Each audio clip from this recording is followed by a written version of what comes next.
Hello Weekend Crafter! Welcome back to the Craft Time Studio. This is Anne, your Weekend Crafter, and for this weekend, I'm going to share with you the first of my Christmas color recipes. I've been wanting to make some since September, but it's been a busy couple of weeks, so I only got to do this now. If this is something that interests you, I hope that you consider liking and subscribing to the Craft Time Studio for your weekend dose of crafts. Especially when I'm mixing colors, I want to work with a very clean area. I use a glass mat, and so to clean it, I just spritz it with some alcohol and wipe it down. Now let's bring out our colors. Today I'm mixing Cherry Cobbler Red,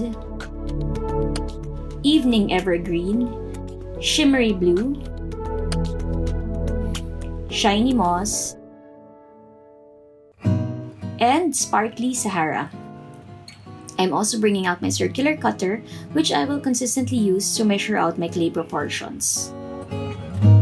Let's mix Cherry Cobbler Red. First, get out some Souffle in Cherry Pie Red and Souffle in Turnip.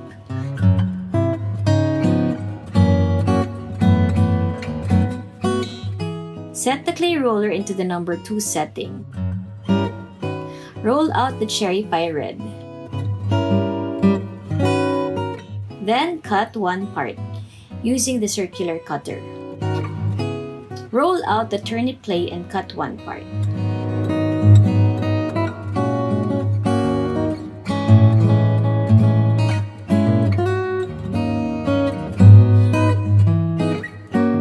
Finally, bring out the Premo in Pearl, which is the color that will run through all the recipes to get that shimmery effect.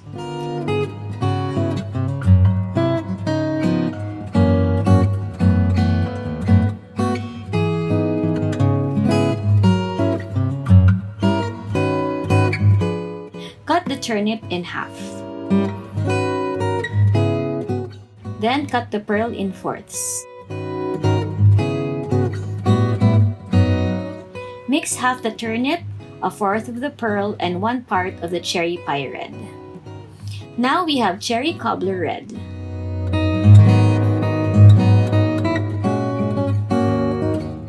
Moving on, let's mix Evening Evergreen. I'm using Premo in Spanish Olive and Premo in Forest Green. Again, we are flattening all of this clay out into the number 2 setting. Cut one part of Spanish Olive.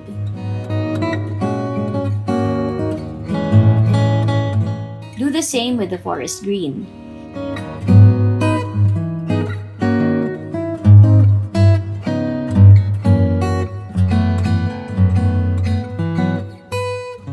Bring out Premo in Black.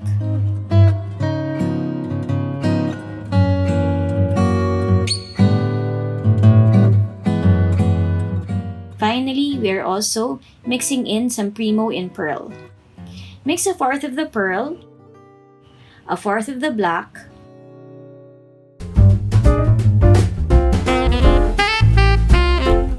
one part Spanish Olive, and one part Forest Green.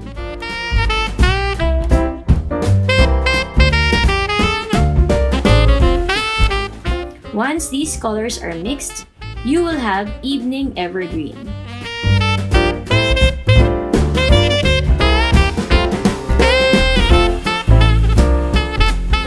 For the third color, let's mix Shimmery Blue. You will need one part Souffle in Cornflower. You will also need one part of Premo in Forest Green.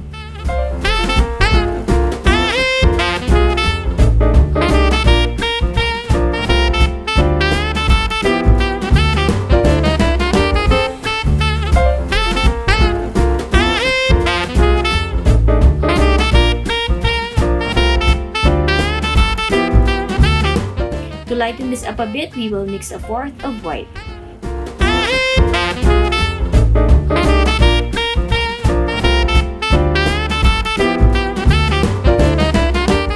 And finally, for the shimmery effect, we will add a fourth of pearl.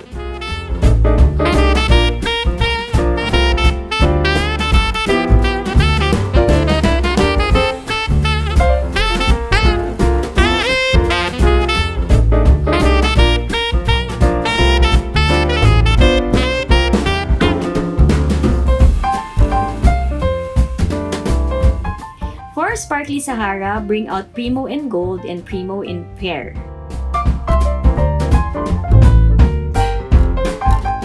Mix 1 part of pearl with half part of gold.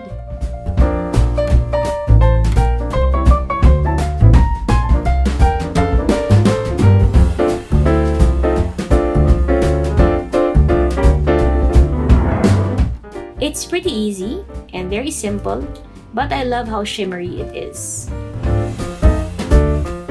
And for the last color, we will mix shiny moss. Let's bring out Premo in Spanish olive, Premo in gold, and Premo in pearl.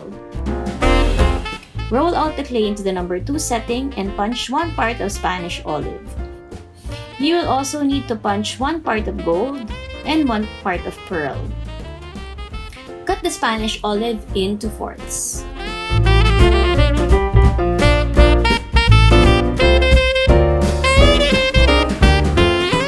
A little of this will go a long way.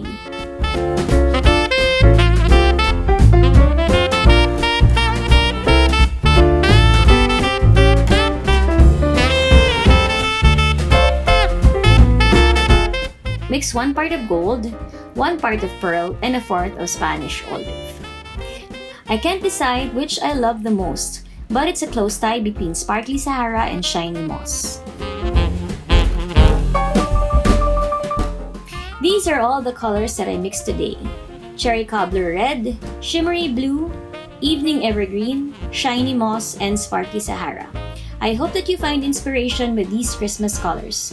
Have a crafty weekend. Bye!